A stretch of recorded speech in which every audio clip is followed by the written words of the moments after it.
400 قرآن دے نسخے پروگرام بیس ہوتے امریکی فوجیاں جلائے، اجے تو 150 بچہ مریا، 400 قرآن دے نسخے جلے، پاکستان وچ خبر بھی اتنی ساری کسی نہیں لائی، پورا میڈیا کھڑا ہوا ہے جی بچے مر گئے۔ تو میں نے کہا قرآن جب جلے اس وقت کیا ہوا؟ کوئی بات نہیں کرنی حضور کی عزت پر، قوم کو بھی ڈرا کے رکھنا ہے، حضور کی عزت پر بات کرو، پھر سب کی عزتیں بچ جائیں گی۔ ہاں جی، پھر عزتیں پھر بچیں گی سب کی، باقی کسی کی کوئی عزت نہیں بچنی۔ پہلے ادھر بات کرو، انہیں جانا انہیں مانا، نہ رکھا غیر سے کام، للہ الحمد میں دنیا سے مسلمان گیا۔ ممتاز قادری نو اندر دے کے تو کیڑے اسلام کی خدمت کی تھی، آج رو رہے ہو؟ یہ اسلام ہے؟ یہ مولوی دہشت گرد ہے۔ میں آقا خبردار ہے کوئی لفظ کہے، مولوی دہشت گرد نہیں، دہشت گردوں نے داڑیاں رکھ لی۔ ہاں یہ خیال، دو فرق کرو، ہم اتنے لاوارث نہیں ہیں کہ ہمیں کوئی دہشت گرد کہہ کے نکل جائے۔ جنہوں نے دہشت گردی کی ان کو پکڑو، ان کو پھر تلاش کرو۔ دہشت گردوں نے داڑیاں رکھی، تاریخ اسلام میں آج تک کوئی مولوی دہشت گرد پیدا نہیں ہوا۔ جو اٹھتا ہے کوئی داڑھی کے خلاف باتیں کرتا ہے، کوئی مولویوں کے خلاف باتیں کرتا ہے، پکڑو جنہوں نے کی ہیں۔ لیکن کسی کو حق ہم یہ نہیں دے سکتے کہ اس بہانے وہ کہے جی پاکستان کا نام بدل دو، عوامی جمہوریہ رکھ دو۔ تمہارے باپ نے پاکستان بنایا، پاکستان جنہوں نے بنایا اس کا نام یہی رہے گا قیامت تک، اسلامی جمہوریہ۔ عوامی جمہوریہ یہ نہیں ہو سکتا، عوامی جمہوریہ چین ہو سکتا ہے، روس ہو سکتا ہے، جناب یورپ کے اندر ملک ہو سکتے ہیں، یہاں محمد عربی کے غلاموں نے خون دیا، یہ قیامت تک اسلامی جمہوریہ ہی رہے گا۔ باتیں کرتے ہیں تو شاید اسلام نے دتا کہ ساڑھے فقیرہ نے پاکستان بنایا، پیر جماعت علی شاہ صاحب نال کھڑے ہوئے قائد اعظم دے، محدث کچھوچوی نال کھڑے ہوئے، سید نعیم الدین مراد آبادی نال کھڑے ہوئے، بڑے بڑے ساڑھے فقیر نال کھڑے ہوئے، ایویں تھوڑا پاکستان بن گیا۔ پھر پاکستان عاشقان مصطفیٰ نے بنایا۔ قائد اعظم محمد علی جناح ایک غازی علم الدین کا مقدمہ لڑنے کے لیے 14 جولائی 1929 بمبئی سے چل کر لاہور آئے۔ اقبال نے بلایا، انہیں کہا عاشق رسول کا مقدمہ لڑو۔ آج کہتے ہیں ممتاز قادری نے قانون کو ہاتھ میں لے لیا، تو میں نے کہا پھر قائد اعظم کو چاہیے تھا کہ اقبال کو کہہ دیتے اس لڑکے نے تو قانون کو ہاتھ میں لیا ہے، میں اس کا مقدمہ نہیں لڑتا۔ علم الدین کدے کو پوچھ کے ماریا؟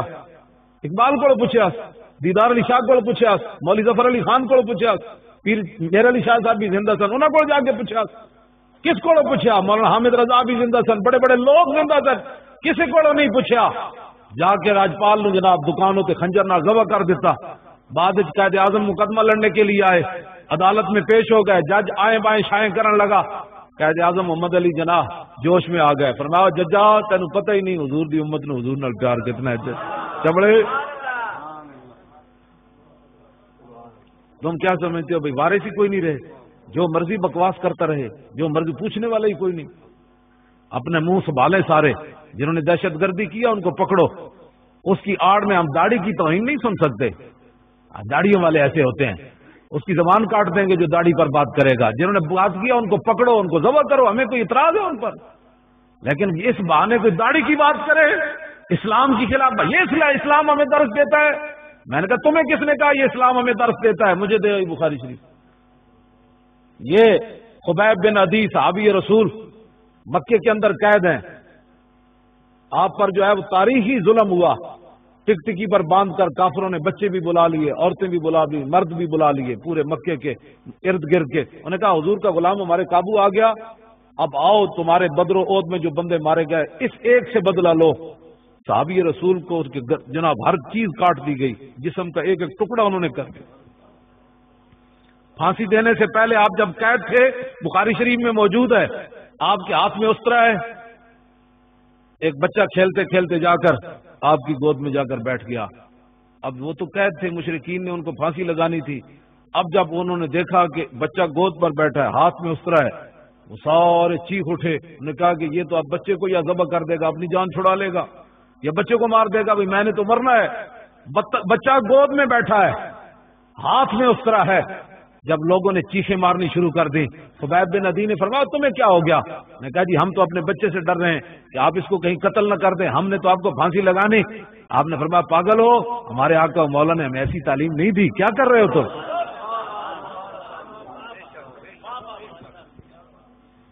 میں نے بخاری اس لیے ساتھ رکھی ہے.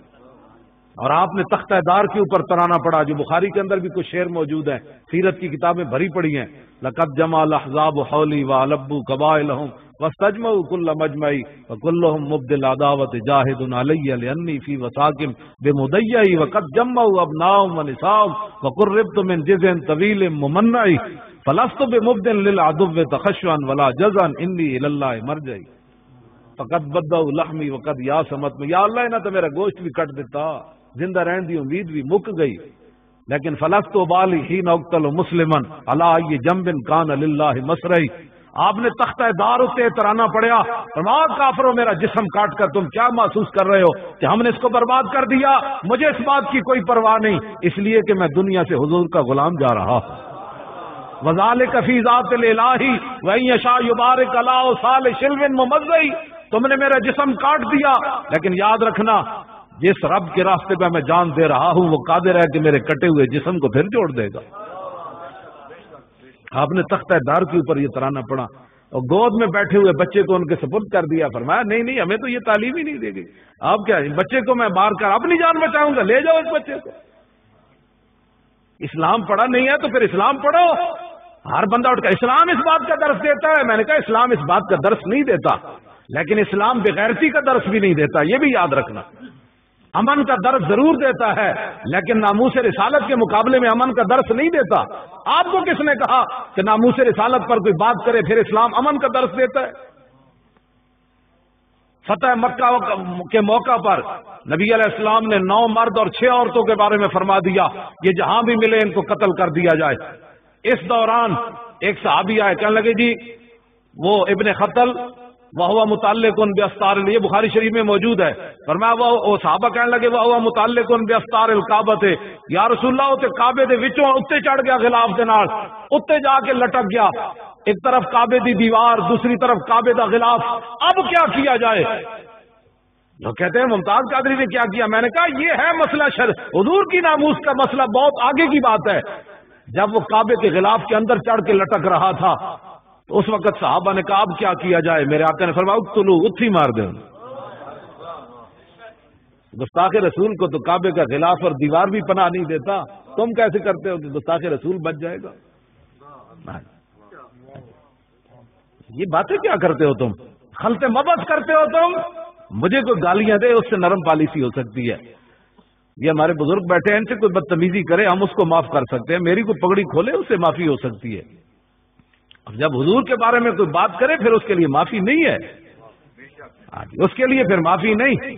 بخاری شریف کے اندر یہ بات موجود ہے، کتاب الصلح کے اندر یہ حدیث موجود ہے. میدان حدیبیہ عروہ بن مسعود بڈھا بابا ہے، حضور نہ گل کردیا حضور دی مبارک داڑھی والوں نے ہاتھ کر دیتا اور بطور خوشامد کیتا، بطور بے ادبی نہیں. میں نے کہا جناب جان دو صلح کر لئیے، اے لڑائی نہیں ٹھیک. ہاتھ کیتا.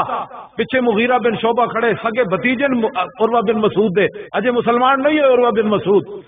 تے چاچے نے پوچھے بغیر پوچھ کے محبت نہیں ہوتی، محبت ہوتی انے واہ. جی ہاتھ لایا داڑھی مبارک، جی اشارہ کیتا. انہوں نے کہا جناب جان دو صلح کر لئیے. تو صحابی نے نہیں پوچھا حضور بے ادبی ہوئی ہے کہ نہیں ہوئی ہے؟ ہوئی تو کتنی ہوئی؟ میں ہاتھ نہ روکاں کہ منہ نہ روکاں کہ کنج روکاں. اقبال کہندا نشان راز عقل ہزار ہیلا نمبر. اقبال کہندا جدوں بھی حضور دا پتہ پوچھنا عقل کولوں نہ پوچھی، اے تے تینوں گھروں بھی نہیں نکلن دے گی. حالات نہیں ٹھیک. میں کہ اقبال پھر کدے کول پوچھیے؟ اقبال کہندا بھی یا کش کمال ہے یک فن دارت. اقبال کہندا جدوں بھی حضور دا پتہ پوچھنا ہے، عشق کول پوچھنا ہے، وہ ایک ہی فن میں کمال رکھتا ہے کہ میرے نبی کی شان اور عظمت کس میں ہے.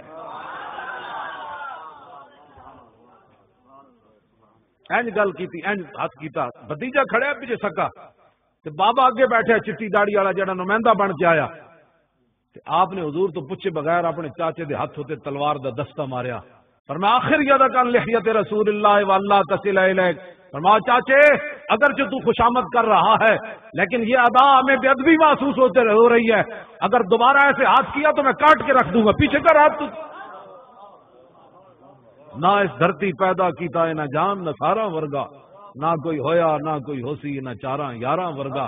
اور اعلیٰ حضرت بریلوی فرماتے ہیں تیرے غلاموں کا نقش قدم ہے راہ خدا، وہ کیا بیٹھ سکے جو یہ سراغ لے کے چلے.